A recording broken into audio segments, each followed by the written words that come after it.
అది నదితో కనెక్ట్ అయి ఉంటుందా? సరిగ్గా చెప్పారు. దీన్నర్థం చేసుకోవాలంటే ఒక స్పాంజ్తో పోల్చుకోవచ్చు. ఒక భారీ స్పాంజ్ని నీటితో పూర్తిగా నింపామనుకోండి. నింపి రెండు చేతులతో గట్టిగా నొక్కితే.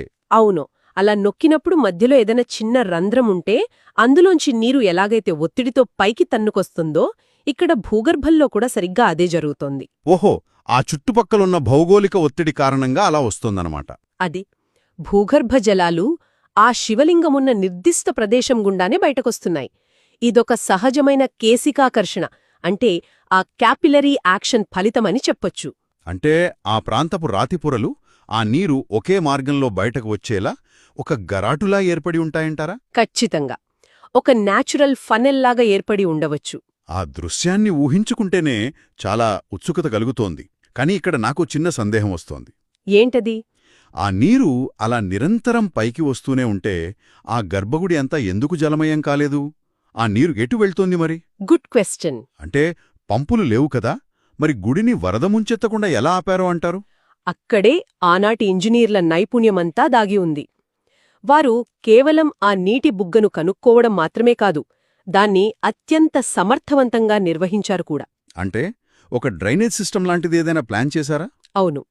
గర్భగుడి నేలమట్టాన్ని ఒక ఖచ్చితమైన గ్రేడియంట్తో, అంటే వాలుతో నిర్మించారు. ఊరుతున్న నీరు గర్భగుడిలో ఎక్కడా నిల్చుపోకుండా డిజైన్ చేశారు. అంటే గుడి పునాదులకు నష్టం కలగకుండా రాళ్ల మధ్య ఏదైనా మార్గం ఏర్పాటు చేశారా? కరెక్ట్. ఒక అదృశ్య డ్రైనేజీ వ్యవస్థ ద్వారా ఆ నీరు బయటకు వెళ్ళిపోయేలా చేశారు.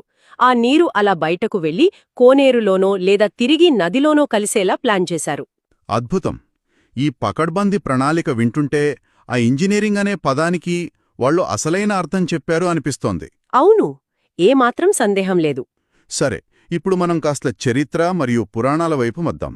ఇక్కడే నాకు ఒక పెద్ద ప్రశ్న ఎదురవుతోంది. చెప్పండి. మనం చూస్తున్న ఈ మూల గ్రంథం ప్రకారం ఈ ఆలయాన్ని 1490 నుంచి 1509 సంవత్సరాల మధ్యకాలంలో నిర్మించారని చారిత్రక ఆధారాలు స్పష్టంగా చెప్తున్నాయి కదా? అవును. అప్పటి విజయనగర సామ్రాజ్య ప్రతినిధి అయిన పెమ్మసాని రామలింగ నాయుడు ఈ నిర్మాణాన్ని చేపట్టారు అని ఉంది. అదే నా పాయింట్ కూడా. కాని స్థలపురాణమేమో సాక్షాత్తు శ్రీరాముడే త్రేతాయుగంలో ఈ శివలింగాన్నిక్కడ ప్రతిష్ఠించాడని చెబుతోంది. ఈ రెండు విషయాలకు లింక్ ఏంటి అనా మీ డౌట్? అవునండే. ఒకవైపు త్రేతాయుగం, ఇంకోవైపు 15వ శతాబ్దం. ఈ కాలగమనంలో ఇంత పెద్ద వ్యత్యాసం ఉంది కదా, ఈ రెండింటినీ మనం ఎలా అర్థం చేసుకోవాలి? ఈ వైరుధ్యాన్ని మనం చాలా సులభంగా అర్థం చేసుకోవచ్చు. దీన్ని మనం విశాల దృక్పథంతో చూస్తే